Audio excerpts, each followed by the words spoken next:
ظاہر ہے میری عزیزو یہ قانون بدترین ہے، ہماری شریعت اور مذہبی معاملات میں سراسر یہ مداخلت ہے، غیر منصفانہ اور امتیازی قانون ہے، غیر آئینی قانون ہے، یہ ظالمانہ، جابرانہ اور سیاہ قانون ہے۔ ہم خواتین کھلے عام ڈنکے کی چوٹ پر اس کی مخالفت کرتے ہیں سر عام۔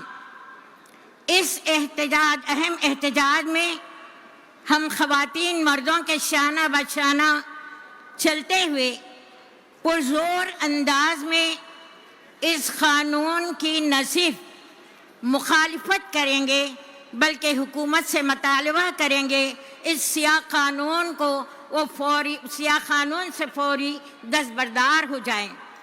ہم اس پلیٹ فارم سے واضح طور پر بے خوفی کے ساتھ، بے باکی کے ساتھ اور دلیری کے ساتھ یہ کہنا چاہتی ہیں کہ یہ ہمارا پرامن، باوقار اور سنجیدہ احتجاج اس وقت تک انشاءاللہ جاری رہے گا جب تک حکومت اس قانون کو واپس نہ لے لے۔ ہم اللہ تعالیٰ سے دعا کریں گے اور اس کے ساتھ ساتھ ہم تمام مسلمانوں کا اتفاق اتحاد بھی مضبوط و مستحکم ہوگا اور ہمارا اتحاد انشاءاللہ پارا پارا نہیں ہوگا، اور ہم اللہ سے دعا کریں گے۔ اللہ تعالیٰ یقیناً ہمارا حامی و ناصر ہے۔ ڈاکٹر قدوسہ سلطانہ صاحبہ کو مدعو کرتے ہیں جو پروفیسر ہیں اور سابقہ ہیڈ ہیں Deccan college of engineering and technology میں، اور آپ CSE، EE، IT ان تمام ڈپارٹمنٹس کی صدر رہ چکی ہیں۔ یہ نیا قانون جو وقف کے سلسلے میں بنایا گیا ہے، مرکزی حکومت کی طرف سے کئی دھوکوں میں سے ایک دھوکہ ہے جو مسلمان امت کو دیا جا رہا ہے۔ انہوں نے اس نئے قانون کا ایک بہت ہی بلند نام رکھا ہے جس کو امید کہہ رہے ہیں۔ اس کا فل فارم ہے یونیفائڈ وقف management empowerment enhancement and development. ہیں تو متحدہ وقف انتظام، با اختیار، اضافہ، ترقی، فلاں فلاں فلاں الفاظ انہوں نے چنے ہیں، لیکن ان کے پیچھے نیت کی خرابی ہے۔ 48 ترمیمات ہیں اس قانون میں، لیکن ہر ترمیم کے پیچھے ایک شیطانی ذہن ہے، ایک سازش ہے جو مسلمان امت کو نقصان پہنچانے کے لیے کی گئی ہے۔ مثال کے طور پر اگر ہم پہلا لفظ دیکھیں یونیفائڈ، تو ان کا مقصد وقف کو یونیفائی کرنا نہیں ہے بلکہ ڈسٹریبیوٹ کر دینا ہے۔ جس طرح کہ ہم سالانہ ہماری اینیورسری یا برتھ ڈیز میں کیک کاٹ کر تقسیم کر کے ٹکڑے ٹکڑے بکھرا دیتے ہیں، لوگ کھا جاتے ہیں، کچھ ہم کھا جاتے ہیں، یہی معاملہ حکومت کا ہے۔ اوقاف کے سلسلے میں ایک دو قوانین کا میں ذکر کرتی ہوں۔ ٹرسٹ آف وقف، یعنی جتنے اوقاف کے ساتھ ٹرسٹ لگے ہوئے ہیں تمام کو اوقاف کی فہرست سے نکال دیا جائے گا، اور 100 سال پرانے اوقافی جائیدادوں کو آثار قدیمہ میں شمار کر کے اوقاف کی فہرست سے خارج کر دیا جائے گا۔ لمیٹیشن ایکٹ کے نام سے ناجائز قبضوں کو جائز قرار دے دیا جائے گا، اور جو قبائلی علاقوں میں زمینات ہیں، جائیدادیں ہیں اوقاف کی، ان کی اوقاف کی حیثیت کو ختم کر دیا جائے گا۔ اس طرح سے بے شمار ترمیمات ہیں جن کے ذریعے سے حکومت اوقاف کا کچھ حصہ خود کھا جائے گی، کچھ قبضہ کرنے والوں کو دے دے گی، تو کچھ آثار قدیمہ کے حوالے کر دے گی، وغیرہ وغیرہ۔ وقف کے سلسلے میں ایک ڈیفینیشن تھا ونس اے وقف از آلویز اے وقف، لیکن اب یہ نیا ڈیفینیشن بن گیا ہے کہ ونس اے وقف is always at risk due to the policies by the central government۔ اور ایک لفظ انہوں نے استعمال کیا ہے مینجمنٹ، اور کام کر رہے ہیں مس مینجمنٹ کا۔ انہوں نے سیکشن 40 کو نکال دیا ہے جس کے تحت وقف بورڈز اوقاف کی حفاظت کرتے تھے، ناجائز قبضوں کو ہٹانے کی کوشش کرتے تھے، پولیس ڈپارٹمنٹ کی مدد لیتے تھے، لیکن اب اوقاف پر قبضہ ہو جائے تو وقف بورڈز بے اختیار ہو گئے، یہ ٹوٹل مس مینجمنٹ کی طرف جائے گا۔ اس طرح سے انہوں نے سروے کمشنر کو ہٹا دیا اور کلیکٹر کو اس کی جگہ رکھ دیا، بلکہ اس سے بڑا بنا دیا۔ وہ ایک جج کی طرح فیصلہ کرے گا کہ کون سی زمینیں سرکار کی ہیں، کون سی وقف کی ہیں، کون سی ان کے قبضے کے قابل ہیں، کون سی زمینیں جائیدادیں زیادہ ٹیکس دیں گی، وہ اوقاف کی نہیں رہیں گی بلکہ سرکاری ہو جائیں گی. اس طرح کے فیصلے کلیکٹر کرے گا، اس کو امپاور کیا گیا. اس طرح سے مس مینجمنٹ کیا جا رہا ہے. جہاں تک امپاور کرنے کی بات ہے، با اختیار بنانے کی بات ہے، اس نئے قانون میں ہر ایک کو بے اختیار بنا دیا گیا. وقف بورڈ کے سارے قوانین چھین لیے گئے، سارے رائٹس، سارے حقوق چھین لیے گئے، ڈونرز کے حقوق چھین لیے گئے، متولی کے حقوق چھین لیے گئے. انتہا یہ ہے کہ اسٹیٹ گورنمنٹ تک پاور لیس ہو چکی ہے.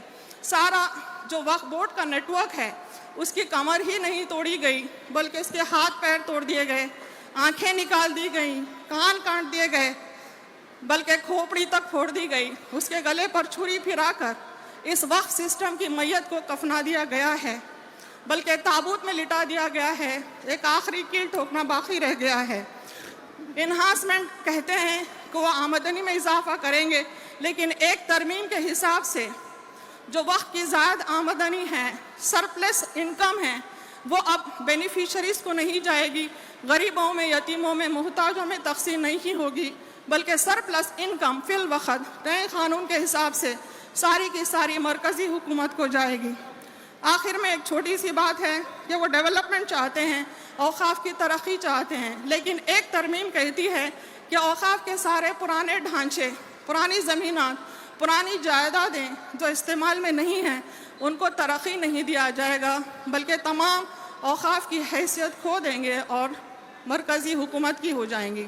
ڈاکٹر محمد عبد القدیر صاحب، ممبر آل انڈیا مسلم پرسنل لا بورڈ اور founder chairman Shaheen group of institutions کو دعوت دیتی ہوں کہ وہ ہمیں مخاطب کریں. ڈاکٹر فوزیہ تحسین خان صاحبہ جو ممبر آف پارلیمنٹ ہیں اور نیشنلسٹ کانگریس پارٹی کی نمائندہ ہیں، وزیر کی حیثیت سے کام کر رہی ہیں، مہاراشٹر کی نمائندگی کرتی ہیں اور یہ پہلی مسلم خاتون ہے جنہوں نے مہاراشٹر حکومت میں وزیر کے طور پر کام کیا ہے اور نیشنل مہیلا کانگریس کی قومی صدر بھی ہیں. محترمہ ڈاکٹر فوزیہ تحسین خان صاحبہ. ناانصافی کے خلاف جدوجہد کرنے کے ارادے سے ہم سب یہاں جمع ہوئے ہیں. ہمیں اپنے دین نے یہ سکھایا ہے کہ ہر بشر کے حقوق کا تحفظ ہونا چاہیے، نہ ناانصافی سہیں نہ ناانصافی کریں. تو ہم نہ ناانصافی کریں گے نہ ناانصافی سہیں گے. ناانصافی کے خلاف ہم یہاں پر احتجاج کرنے کے لیے جمع ہوئے ہیں. ہمارے آئینی حقوق کے تحفظ کے لیے جدوجہد کرنا سارے معاشرے کی ذمہ داری ہے اور وہ ذمہ داری پوری کرنے کے لیے آج میرے معاشرے کی مائیں اور بہنیں یہاں پر جمع ہیں. جو ہمارے آئین نے، جو دستور ہند نے ہمیں اقلیت کی حیثیت سے تحفظ دیا ہے، الگ الگ آرٹیکلز ہیں. جیسے آرٹیکل 14 ہم کو کیا گارنٹی دیتا ہے کہ قانون کی نظر میں ہر کوئی برابر ہے اور ہر کسی کو برابری کا تحفظ ملنا چاہیے اگر وہ اس ملک کا باشندہ ہے.